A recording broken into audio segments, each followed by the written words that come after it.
Welcome to the Taking a Breath podcast with Parker-Mayes. Welcome back, everybody, to another episode of the Taking a Breath podcast. I'm Parker, and today I'm bringing you a great conversation with a good friend of mine, Justin Simpkins. Justin's involved in some incredible work in the young leader space right now, and he's traveled all over the world working with hundreds of the most impactful social organizations on the planet. He initially leaned into his passion for storytelling with his production company, Just.Studios, and has most recently started a project called the Wyrd Group, which helps individuals to collaborate on short-term, paid, high-impact projects solving global problems. Justin and I have had, some exciting conversations about the future of education and social impact, especially as it comes to young people. So I'm excited to share him with you guys today. Justin, would love for us to just jump right in and would love for you to introduce yourself. Totally, Parker. Well, thank you very much for the intro, and thank you again for having me on this. I'm very much interested in the conversations that you've been having with lots of other young leaders, so just honored to be a part of it. And I couldn't really say it better myself. I was a snowboarder growing up, and that was the first experience that I had with a camera, just kind of, shooting little edits of me and my friends, and watching footage back is always really helpful to progress your tricks. So that was the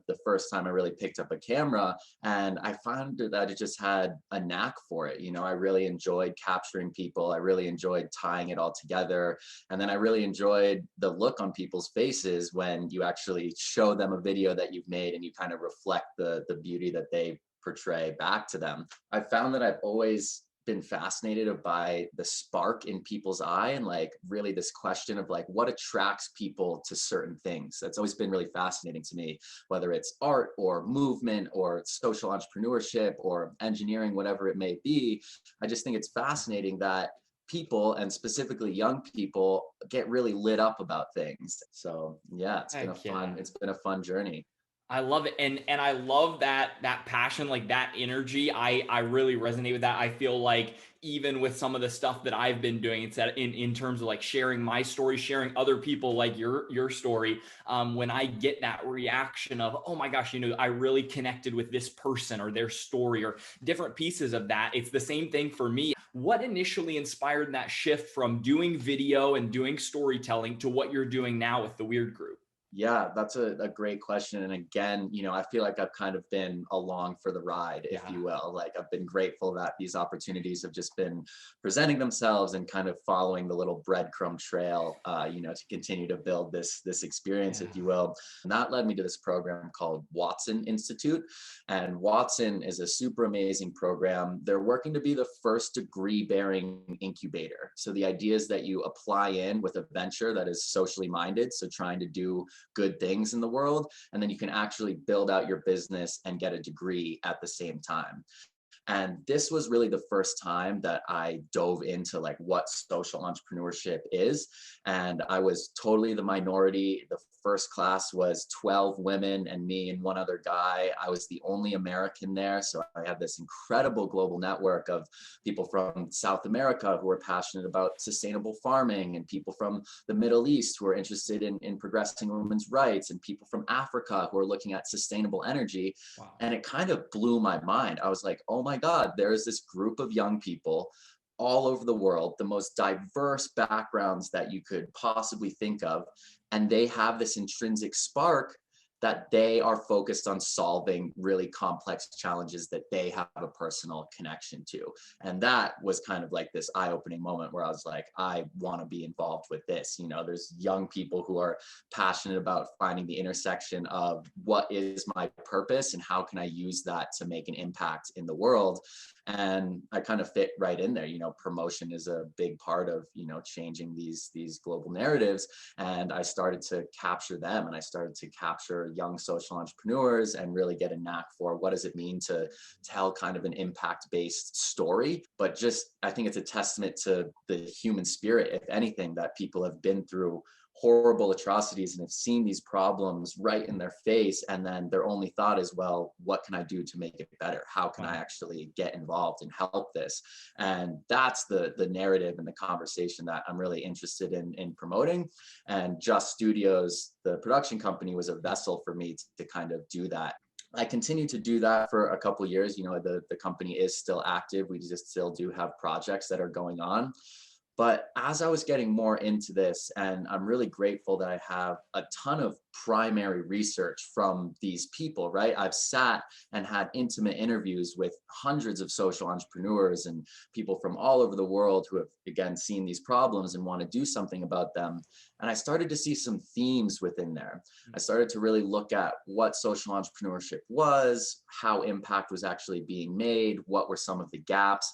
And the big thing is that these organizations need help, right? I mean, you know, it's hard to start something and get something going. And especially when it has a social benefit, you know, the nonprofit space can be messy sometimes, and raising funding and this kind of chicken and an egg situation where, you know, I need funding to fulfill my mission, but in order to keep my mission going, I need funding and I don't know which one to focus on. Yeah.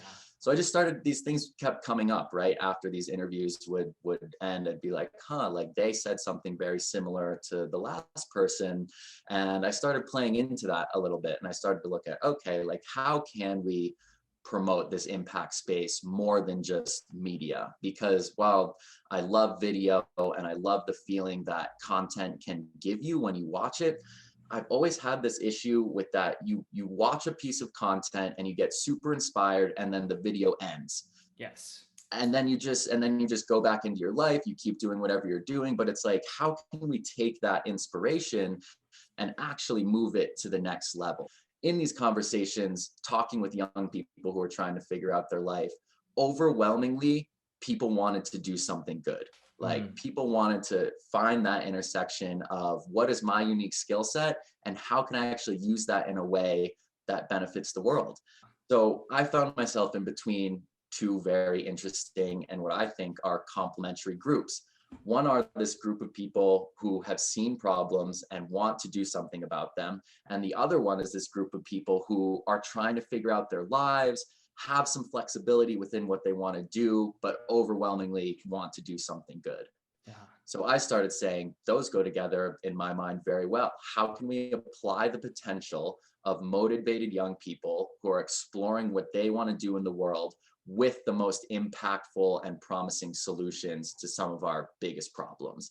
And that's what the Wyrd Group is. The Wyrd Group is working to bring young people, give them a way to actually get paid to find what they want to do in the world in the context of doing something good.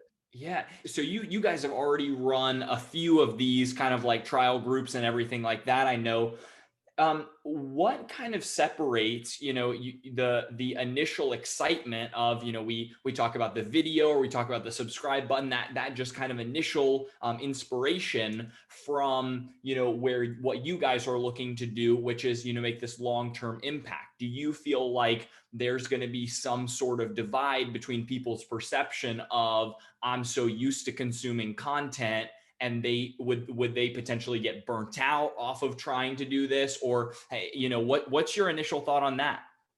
That's such a great question and something that we've been exploring for sure. Yeah. And I think where I want to move with it is this idea of kind of consistency, right? Like, how can we start to put these pieces together so that we look at this issue like climate change and we can really start to organize and break down the different components of it? I know that's a question that we're going to get into in a little bit, but this idea of looking at a massive problem can feel really overwhelming, right? Almost paralyzing, where it's like, I don't know how to fit. Like, I'm just trying to get by and pay my rent and continue to, explore life and the world. And I want to do something good with it, but I don't know how to engage with a big, huge, scary, complex problem.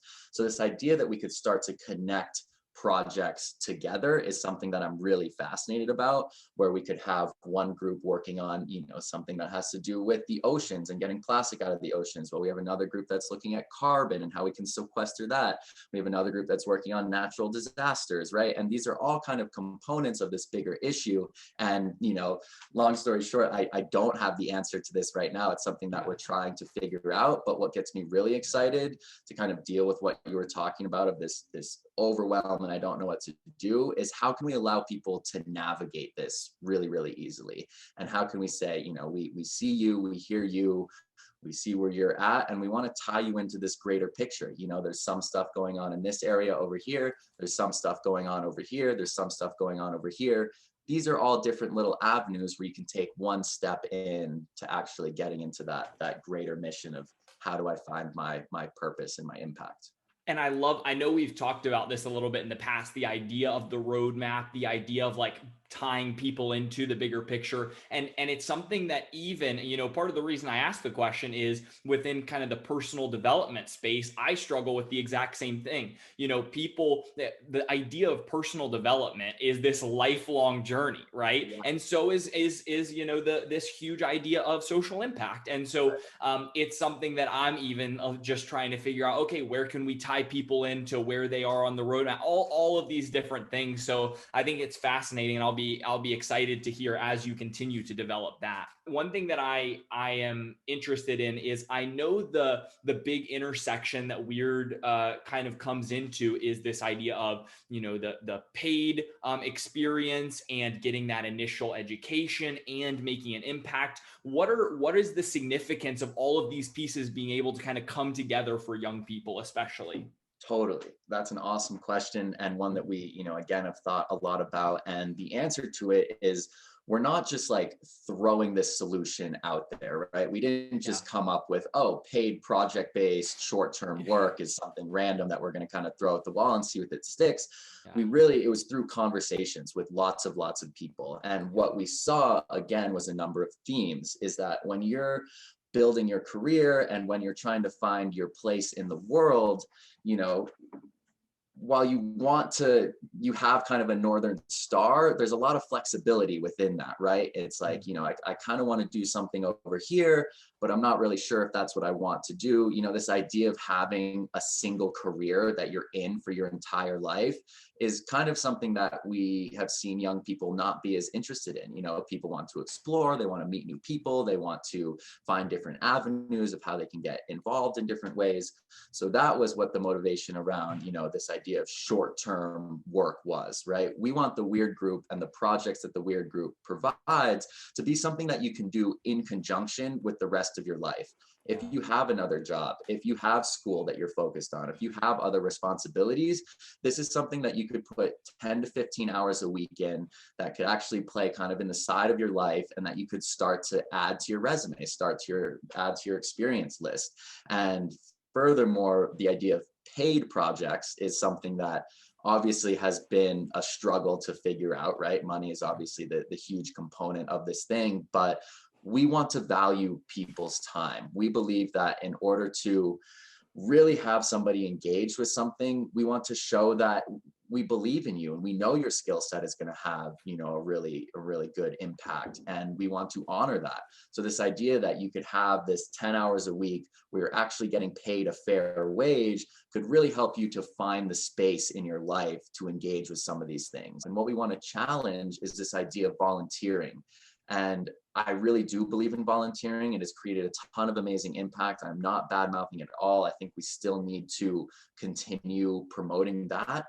But volunteering isn't for everybody. If you can volunteer, it means you have an excess of time and you have an excess of money. And those are two things that not a lot of people have. So if we really want to mobilize this workforce, if we really want to unlock this potential of this younger generation, we believe that we really need to pump money into the system and give them an actual fair stipend for the work that they're doing. So with these kind of short-term paid project-based opportunities, we've really kind of figured out from observations, from conversations, that this is the most effective way to engage young people. There's a few fascinating things there. One, I talk about this so much, the idea of trying new things while we're young, right? Because it's the perfect time to be trying different spaces. But to your point, it's so hard to find new things to even get plugged into, right? And so you're really creating that opportunity. You're making that available for students who have that desire not to just spend 40 years in the same direction, but really want to try those things while they're young. So I'm huge on that. I love that. One quick question that I wanted to ask to follow up that idea about volunteering, which I think that's fascinating. I haven't ever heard it said that way before, which is why I wanted to ask this follow-up, is are you guys envisioning a way to kind of filter between those who, for example, have the excess of time and money who could volunteer versus the people who would actually need an experience like this? Is there anything in the works about that idea of like filtering on needs base, or is it just based on like who's super interested in it? That's a really good question, and something that we're kind of figuring out as we go a little Sure. bit. What we really want to keep a focus on is really leveling the playing field for finding these kinds of opportunities. We do want to focus on people who don't have access to, higher education, or maybe have not been treated well by our current society, people who are facing some of these challenges. So the idea with these paid opportunities is that we really could create an avenue for people who may have not had opportunities like this before. It's funny that you asked that, and now that I'm thinking about it, it is something that I think we probably will come across. But it's one of those things that we're very much bootstrapping this, and we're very much doing it project to project. Yeah. And it hasn't come up a ton yet, because of the demographic that we're focused on reaching out to, of people who maybe don't have this time and don't have this money. That's who we want to tap in. Sure. But I don't doubt that somewhere down the road, we're going to need to create a system where, on this needs basis, what can you give? What do you need? How can we align with your needs that way? And I was going to say, I'm sure that's a scale thing again, right? It's like, exactly. As the project, those types of things are potentially further down the road. Just an interesting question there to think through as well. I'm curious. I want to shift. What's kind of the most exciting success you've seen so far over the last, especially like 9 months with COVID? What's been some exciting momentum for you guys? Yeah, totally. So we just wrapped up our 6th successful pilot project, which is super exciting. All of these projects were with groups of 1 to 5 students. They all got a stipend out of it. The outcomes were focused in different areas. We did some work in inner city Philly around trauma and local neighborhoods. We did some work in the food space around sugar and how you can focus on your diet, especially how it relates to your immune system. We've done some impact-based work with a couple tech companies who have charitable giving arms, and we work to facilitate kind of impact reporting around them and the good stuff that they're doing. So I don't know if I can point to one moment in particular, but what I keep coming back to, and what has been the real beauty of these projects, is just going through the process and seeing people who are so excited to have the keys to their own life.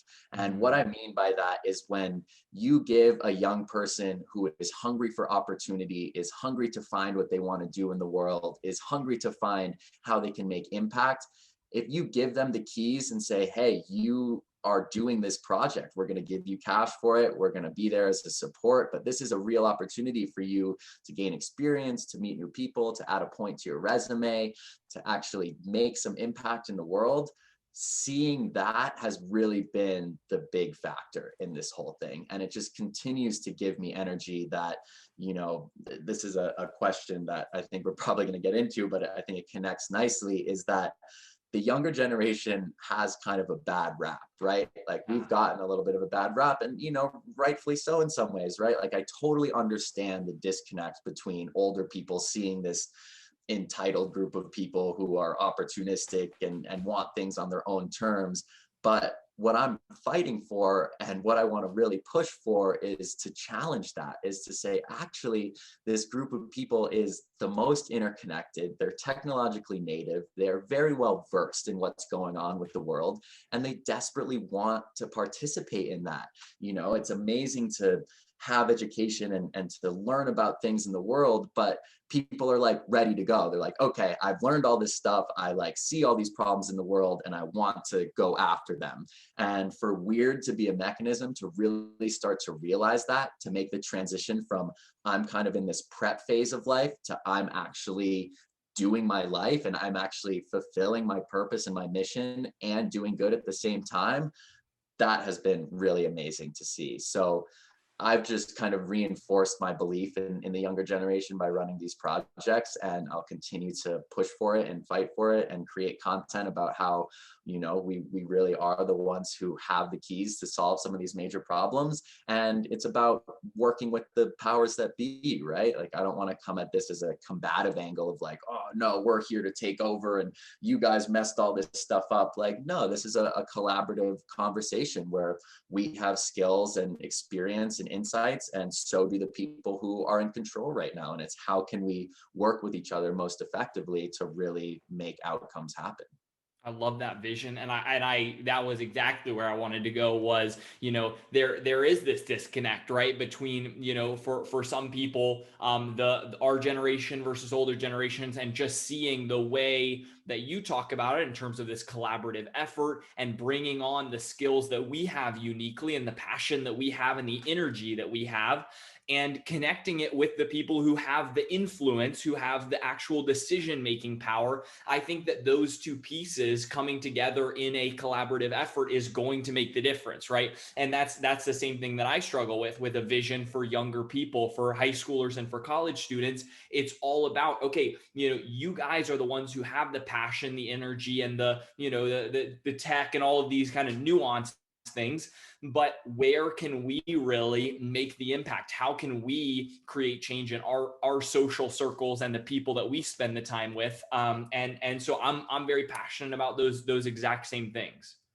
Totally. And I think it's up to us to continue to promote it in a productive way, and again, not come at it from hating on anybody or anything, and just really trying to showcase the good sides of it, right? I mean, this podcast is an incredible example of that. You're showing instead of telling that this generation actually has what it takes to be a part of the conversation. Oh, that's so good. I love that. And I appreciate that. It's incredibly important to have those people who are willing to have the conversation, who are willing to work on the collaboration, so that, those are the people who are going to lead into this vision, which is a connected world, a connected vision around that same thing. So I love that. One last question I have for you is around this significance. And we've touched on it a little bit already, but I wanted to circle back to it in terms of, so we've got these huge problems, right? Or these huge challenges that the world is facing. What's the significance of being able to really break it down into a project by project basis? What is that impact, and kind of what is the long-term, vision in 10 years, for example? Where would you guys love to be with the project? Totally. That's an awesome question. That's really at the crux of what we're trying to do here. And the more I get into this idea of social entrepreneurship and what it means to actually make impact, the more I've learned, and this is going to sound down and pessimistic, but I'm going to bring it back around. The more I've learned that there's no centralized plan. It doesn't exist. I've done hundreds of hours of research through interviews and through online, looking at all these different amazing social solutions, and there's no collective vision. There's no collective roadmap. The UN has done a really incredible job with the SDGs and laying that out. But what I would really like to see is an even more broken down aspect of how are each of these organizations playing a part within the greater sphere of their cause areas. What are they working on right now? What are the solutions that need to be amplified? What are the gaps that need to be filled? And really starting to get down into the nitty gritty of it. So what I'm really excited about building with Wyrd, and we've been doing this via spreadsheet and this whiteboard right here now. Eventually, I hope that it could be placed into tech, but I'm really curious as how we can create a real-time collective roadmap to our most pressing challenges. How can we look at a big area like climate change, map out, these are all the organizations that are working in the different areas, categorize them by what kind of factors they're bringing to the greater picture, what solutions and things they're doing that are working really well, what things that they need help on, and how they see that tying into kind of the greater picture. So this idea that we can break this huge issue down into, week-long, month-long projects, and then put that as an outcome. Okay, that project is done. That aspect was solved. It may have not solved the whole picture, but it added a piece to it. Now that is a solid dot on the past aspect of this timeline. What does that connect to in the next space? What does that connect to in the next space? So we're really actually creating this node-based, point-by-point, outcome-focused timeline and roadmap to these huge challenges. And that just gets me really excited, because once you map that out, you can really start to not only see where your gaps are and what's working really well, but you can answer that question of navigation. You can start to say, hey, how can we tap you as an individual with your unique skill set, with your unique passion into this huge, overwhelming picture? So again, it's something that we're totally figuring out as we go, but I am thrilled with the idea of linking these projects together, eventually putting them in a digital format and having this real-time view into what's working really well in all these different cause areas. So that gets me excited. Yeah, man, those types of concept, those types of visualizations where it's, actually a plan, a roadmap, a process where, there's these outcome bases gets me really excited. And I'm excited to follow the journey as you guys start to work through these things. If people have enjoyed the conversation, have enjoyed you, where can they find more of the Wyrd Group and more of the work you're doing? Totally. Well, I would love for you all to check out our Instagram at the Wyrd Group, WYRD. We've got a ton of amazing stories on there of some of the young individuals who we've worked with in these beginning pilot projects. So feel free to go there and check that out. That has a link to our website. It's the same thing, thewyrdgroup.com. And you can again see more detail on some of these projects. But what I would really love for you to do is hit the apply in button. And it's a super simple type form. It's 4 questions, super basic. And that will just get you into our network where we can start to see how we can tap you into this system. We are very actively doing this right now. So we've got new projects that I'm really excited about that we have open positions in. So if you are someone who needs to get a little bit of money, wants to find the intersection of where your personal passion is and how that connects to this greater conversation of impact, we would really love to hear from you. We would really love for you to apply in and become a part of the community and add into this, ongoing timeline of how we can bring some of these big challenges together. There it is. Well, hey, everybody, definitely not only at the Wyrd Group on Instagram, the content is fantastic that they're putting out there, but also exactly like what we talked about today. Take action, try new things. Let's get out there and apply the things that we learned in today's conversation. So Justin, thank you for that resource for people. And thank you for your time today, sharing thoughts and ideas. I really appreciate you. Totally. I appreciate you too, man. I'm excited for more of these conversations. And, I would love to see people who view this go past the just liking or commenting or subscribing. We've got a couple really awesome little groups going on right now, and we would love to expand that and just learn from more people, gain more experience, and try to make it happen. Awesome stuff. Hey, if you are listening right now, make sure to check us out at Taking a Breath Podcast on Instagram. We'll also have Justin and the Wyrd Group tagged there in all the content highlights that we put out. So that's another easy way to get their tags and get reminded of that. And then thank you so much for joining in. We will see you again next week. Thanks for listening to the Taking a Breath podcast with Parker Mayes.